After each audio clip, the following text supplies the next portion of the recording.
Senate Joint Resolution 306, proposing an amendment to Section 6 of Article 2 of the Constitution of Virginia and proposing an amendment to the Constitution of Virginia by adding in Article 2 a section numbered 6-A relating to apportionment, Virginia Redistricting Commission. Reported from the Committee on Privileges and Elections with a substitute, and there are 4 floor amendments. The Senator from Southern Fairfax, Senator Barker. Mr. President, I'll move the committee substitute. Thank the Senator. To get things started. The question is, shall the committee substitute be agreed to? All in favor of the motion will say aye. Aye. Those opposed, no. The ayes have it. The committee substitute is agreed to. And Mr. Chair, Mr. President. Senator from Southern Fairfax, Senator Barker. I do not have copies of a 4 floor amendment, so I would like to.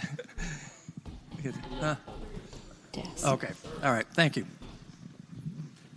Senator from Northern Fairfax, Senator Howe. Thank you, Mr. President. I move we waive the reading of the floor amendment. Question is, shall the reading of the floor amendment be waived? All in favor of the motion will say aye. Aye. Those opposed, no. The ayes have it. The reading of the floor amendment is waived. Senator from Northern Fairfax, Senator Howe. Thank you, Mr. President. I've been on the P&E committee for more than 25 years, and I think the meeting that we had dealing with this redistricting was perhaps the most complicated in all of that time. This amendment deals with transparency, and there was always a desire to have transparency in whatever bill came out, but unfortunately, in the complications of it all, it didn't happen. There was a feeling that the original One Virginia 2021 4-part dealing with the transparency was a bit verbose and had some things that were better dealt with in code. But 2 parts of that part of their bill, I think, are truly important, and that's what's in this amendment. The first is that all the meetings are going to be public, and that there will be at least 3 public hearings in different parts of the Commonwealth to receive comments from the public. Second part is that all the records and documents are going to be public. So will any internal communications and communications from outside parties will also be public. And that's what this does. It's got the strong support of One Virginia 2021. Thank the Senator. Be agreed to. Thank the Senator. For what purpose is the Senator from James City County, Senator Normand, rise? Thank you, Mr. President. In the spirit of bipartisan collaboration, which I am hopeful will be contagious, I rise in support of the proposed amendment. Senator has the floor. I have said all I'm going to say. Said all you're going to say. Oh, wow. It's outstanding. For what purpose does Senator from Fauquier, Senator Vogel, rise?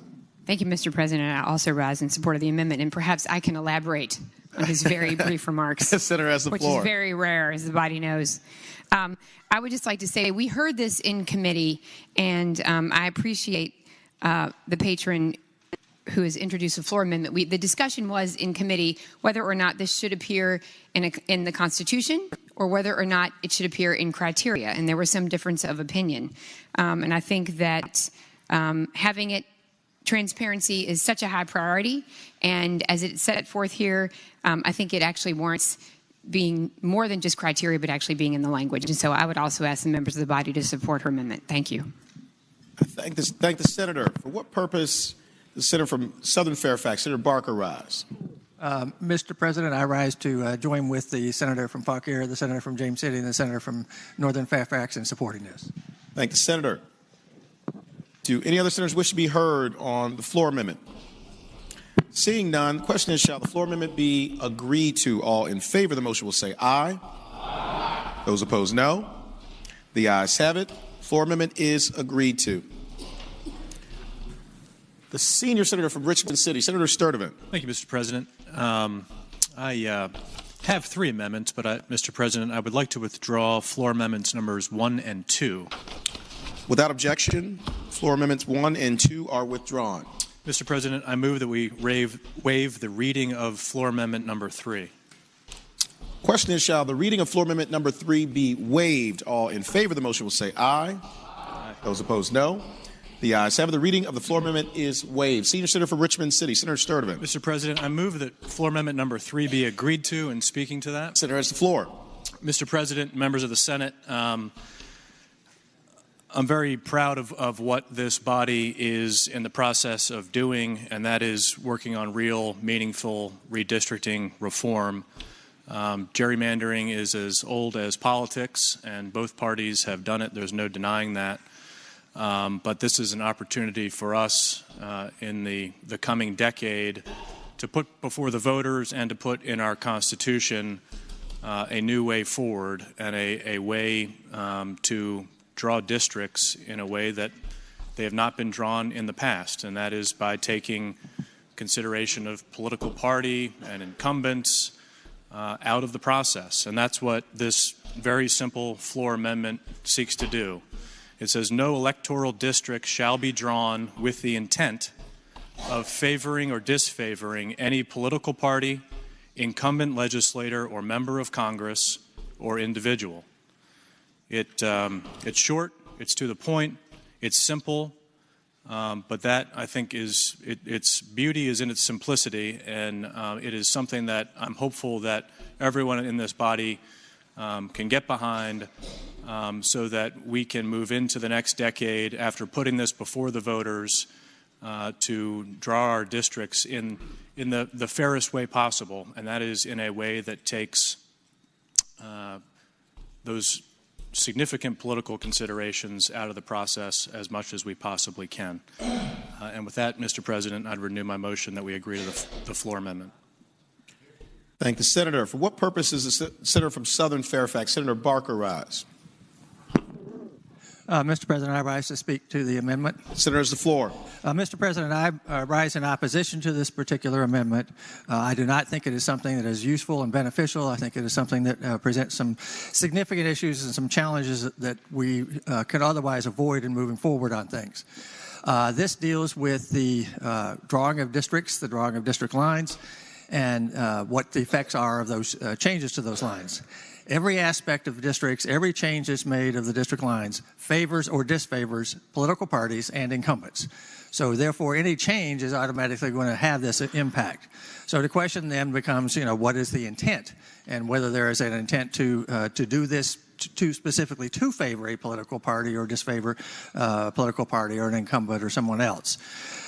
Clearly, some will question the intent of the people who are involved in drawing these lines and the actions taken by the members of the Commission, of whom there will be 16, 8 citizen members, 8 legislators, 4 House members, 4 Senate members. Of those 8, 4 Democrats and 4 Republicans appointed. And some are likely to challenge the lines based upon what they believe the intent may have been. I'm less concerned about what the effect of the challenges than I am on terms of the action, the effect that it would have on the drawing of the lines themselves within the Commission and the actions taken thereafter. I think this language has a potentially chilling effect on the Commission because they will be very concerned about the risk of legal challenge, even when there's not clear intent to try to manipulate things in a nefarious way, because they don't want to go forward with something that has the potential for being challenged and in effect having a map thrown out. So therefore, I think this language being in the Constitution itself, not in code, but in the Constitution itself, would make the members of the Commission more hesitant to adjust lines of various maps that they may be presented with, to improve those maps and make them better for the citizens of the Virginia, for the citizens of the Commonwealth, rather than being able to feel less encumbered in terms of how they could act on things. I think it could particularly diminish the roles of the citizen members of the Commission who may be less involved in drafting some of the options that are looked at in the first place, because they then would have to make decisions about suggesting changes to those lines. And that's what I think is most likely to draw the legal challenges in these types of things. I think this amendment might deter the Commission from coming up with politically balanced maps, which I think is something that we all would subscribe to, because of the fear of making any decision that could jeopardize the the upholding of the map when a challenge might be made. I think it makes it much more likely that in the end the courts will draw our lines, because the commission may be unable to agree on a map because they're not able to negotiate and to resolve issues in ways that are beneficial for the Commonwealth as a whole. It makes it, I think, much more likely that a party that feels it is disfavored by the maps that have been proposed by the commission would oppose it in the General Assembly and therefore not vote to approve it, because it has to come to the General Assembly for an up or down vote, and make it more likely that the governor would be taking similar action. I don't think it's in our interest to try to go forward with something that would make it more likely that we would have the courts draw lines. We've been through that with the congressional districts this decade. We've been through that now with the House of Delegates districts for this decade. I think it's better that we have people in Virginia drawing these lines and we have maps that are reflective of the citizens of the Commonwealth. The underlying resolution here that passed 13-0 with one abstention out of the Privileges and Election Committee is filled with checks and balances. I think we have extraordinarily large numbers of checks and balances requiring supermajorities in many different respects that protect everybody's interest in this process. And I am confident that with the checks and balances that are in there, that without this amendment, that we can develop good maps for the congressional districts, for the state Senate districts, and for the House of Delegate districts.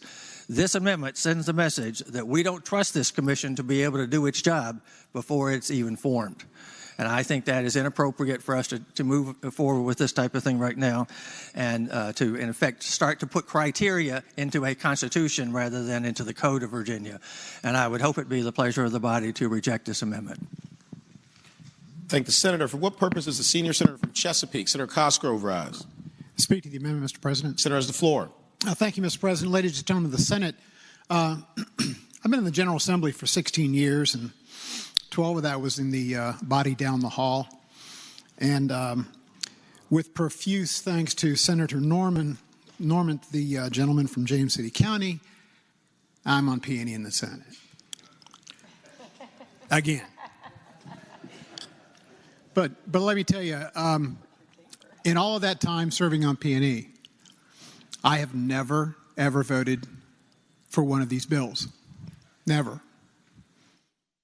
But I believe the time is ripe for one of these bills. And the P&E committee looked at all the bills and rolled the proposed bills into Senator Barker's bill.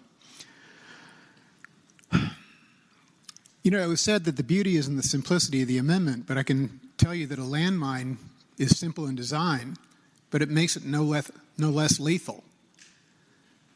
The gentleman from Southern Fairfax was dead on his comments about the ability in the future to look at this and say, whoever has the upper hand in a drawn district by this commission will have been favored either by party or whatever criteria. There's always going to be that ability to say, hey, that's blatantly unconstitutional. The General Assembly said you couldn't do it, and you did it.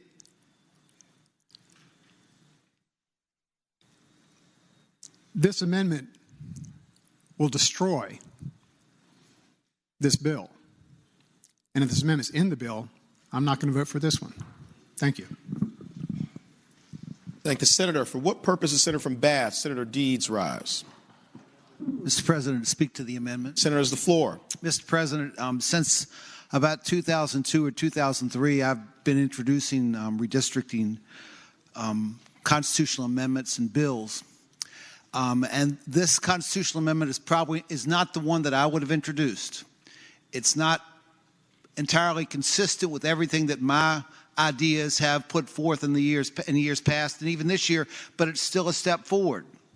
It's a step forward. I would prefer to have a commission that makes the final decision and keep the General Assembly out of it, because I think we have a built-in conflict of interest in drawing our own districts. And But I disagree with my friend from Southern Fairfax, because I don't think that political balance is something that we should strive for. I think what we should strive for is a fair district, fairly drawn districts that gives the people of the Commonwealth the opportunity to select their representatives of their choice. We don't have a constitutional right to these seats. We sit here because people elect us. this language that's offered by the senior senator from Richmond is similar to what's already part of the law in Iowa. And the constitutional districts there, the districts that work there, both congressional and legislative, are drawn using criteria similar to this. I think it works very well out there, and I'm going to vote for it. I'd urge you to as well. Thank you, Senator. For what purpose is the Senator from Alexandria, Senator Eben rise? To speak in favor of the amendment. Senator has the floor. I might be a glutton for punishment, but I am one to be grateful for being on the P&E committee. And further, I'm grateful to the senior senator from Richmond for this amendment. The senator from Bath mentioned that this is similar to a component of the Iowa constitutional redistricting amendment. And I would say it's not just Iowa. It's all but one of the states that have a redistricting commission. Similar provisions are in Utah, Michigan, Missouri, Colorado, Arizona, California, Iowa, and Florida as well. The public expects us, if we're going to reform redistricting, to allow the voters to have more say, more of a voice in the elections, not less.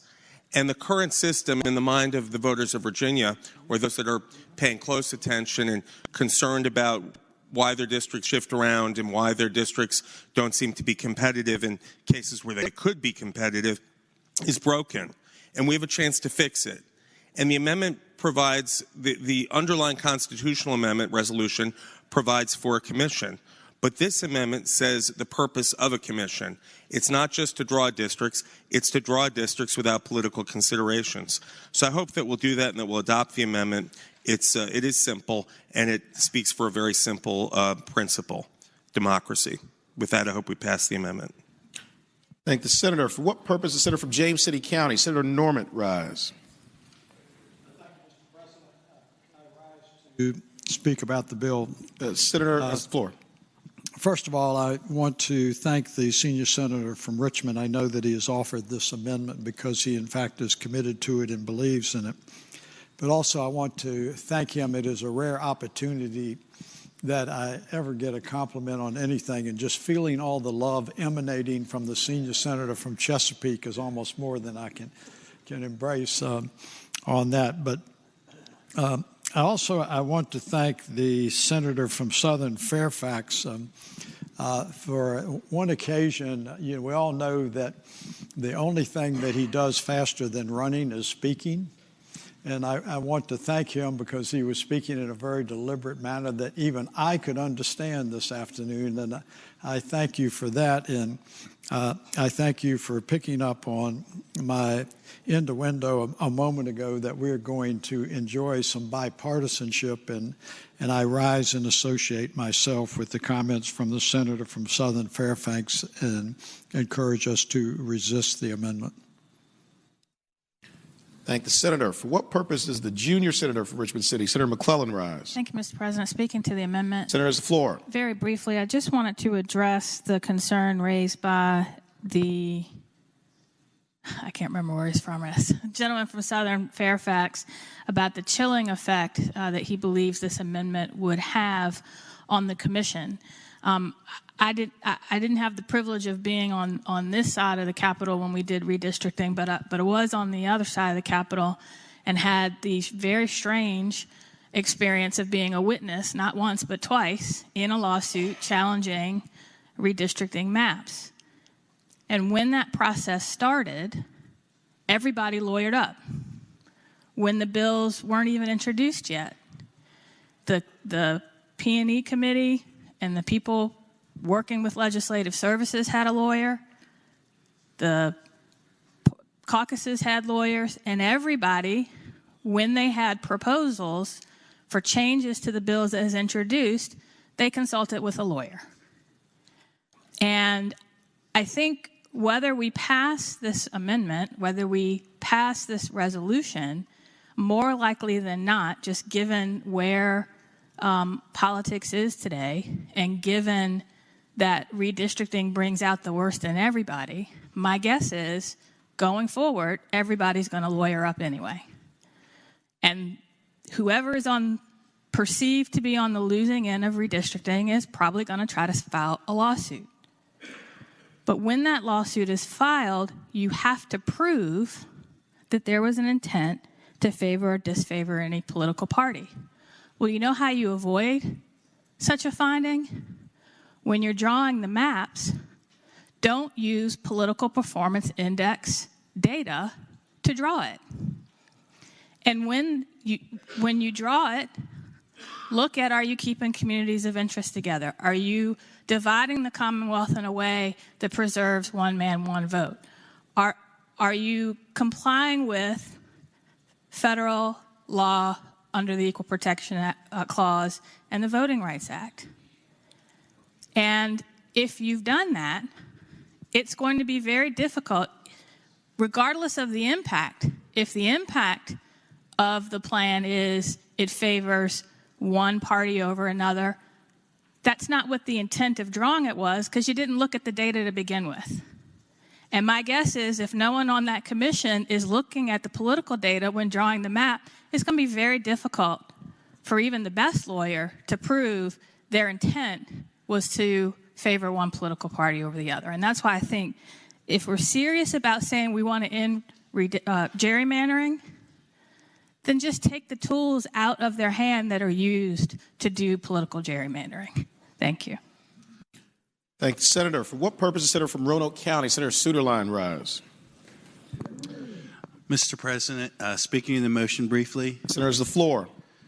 Mr. President, I would just like to suggest that if we want to take political data out of the map-making process, we have to make sure that the people drawing the map have never seen an election result in the Commonwealth of Virginia. I'm serious.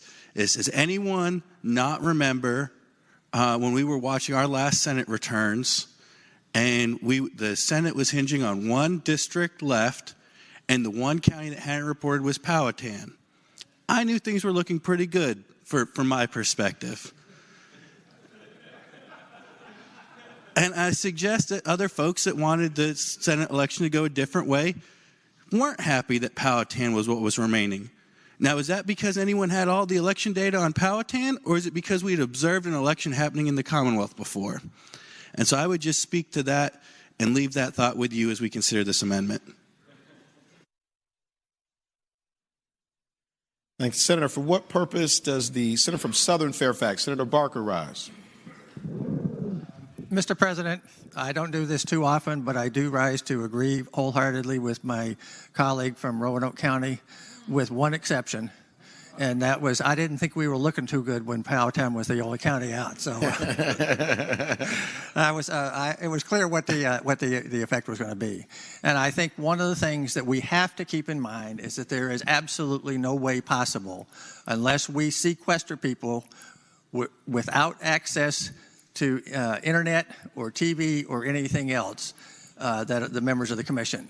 Because I guarantee you, whenever maps are proposed to the commission members, within 2 hours, the political calculations will have been made by everybody as to what those districts reflect. And it is simply something that is not possible other than pure sequestration in Antarctica or somewhere to be able to get a group of people who won't know anything about the political implications of things. And that's the fact of the matter, and it's reality that we have to recognize here, and we can't pretend that we're going to have these maps drawn and voted on when there are going to be multiple proposals of maps, presumably, and they won't know anything about the political implications of any of it. So I think that we need to recognize reality, to trust the members of the commission to be able to work together, because they have to collaborate. To pass any map, you have to get 6 of the 8 citizen members to vote for it, and you have to get 6 of the 8 legislators, which can include 4 people from one party and 2 from the other, or 3 from each. But you have to compromise and have to make sure that it's a plan that everybody, citizens and legislators, Republicans and Democrats, support to be able to move forward with. And I think it's time for us to trust the commission to help to come up with a map, rather than pretend we can inoculate them from knowing anything about political data or what the voting patterns are in Virginia. Thank you, Mr. President. Thank you, Senator. For what purpose does the senior senator from Richmond, Senator Sturtevant, rise? Mr. President, if no one else wishes to speak on the matter. Do any other senators wish to be heard? Seeing none, Senator has the floor. Mr. President, I want to echo the comments, especially of the the other senator from Richmond City, I think she hit the nail on the head. And in our districts, which are next to each other, there are, as I'm sure many of you have similar situations, she will represent one side of a street and I'll represent another side of the street. And obviously, you have to draw the line somewhere, but what we've been doing in the past has not been working. Listening to the comments today, I would submit that we are, through this resolution, going to be creating an independent redistricting commission, and that is the hope. But I would submit we are not putting in this resolution the most important part, and that is in this floor amendment. We do not want this redistricting commission drawing districts to favor or disfavor a political party, an incumbent legislator, a member of Congress, or an individual. None of us wants or should want that. And that this is the protection that we need in this resolution. And then I think secondly, as we all know, legal challenges have been ongoing since the last maps were drawn.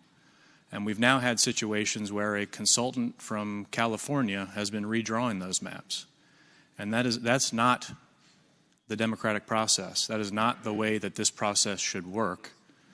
And so, again, I would renew my motion that the floor amendment be agreed to.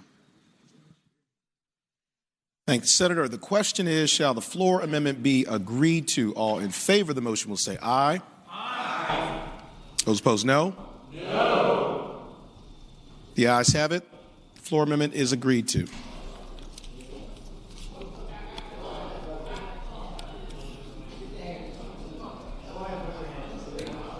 Seeing at least 8 hands, we'll have a recorded vote. Question is, shall the floor amendment be agreed to? All in favor of the motion will record their vote aye. Those opposed, no. Are the senators ready to vote? Have all the senators voted? Do any senators desire to change their vote? The clerk will close the roll. Ayes 17, noes 23. Ayes 17, noes 23. The floor amendment fails.